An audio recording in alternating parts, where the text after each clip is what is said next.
உங்களுக்கு தெரியுமா, இரண்டாம் உலகப் போரின் போது ஒரு முகாம் இருந்தது. அங்கே நாஜிகள் கூட அதிர்ச்சியடைந்தார்கள். குரோஷியாவில் உள்ள ஜாசனோவாக் முகாம் எந்த விஷவாயுவையும் பயன்படுத்தவில்லை. மாறாக அவர்கள் வேண்டுமென்றே பழமையான ஆயுதங்களை பயன்படுத்தினார்கள்.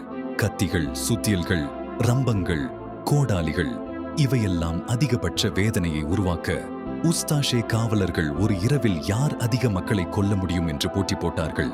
அவர்கள் சர்போஸ்ஜெக் என்ற சிறப்பு கத்தியை உருவாக்கினார்கள். தோல், கையுறையில் பொருத்தப்பட்ட வளைந்த கத்தி, கழுத்து அறுக்க வடிவமைக்கப்பட்டது. கைதிகள் தங்கள் சொந்த கல்லறைகளை தோண்ட வேண்டியிருந்தது. சிலர் செங்கல் சூளைகளில் உயிருடன் எரிக்கப்பட்டார்கள். சிலர் சாவா நதியில் மூழ்கடிக்கப்பட்டார்கள். 6 லட்சம் முதல் 7 லட்சம் செர்பியர்கள், யூதர்கள், ரோமா மக்கள் இந்த நரகத்தில் உயிரிழந்தார்கள்.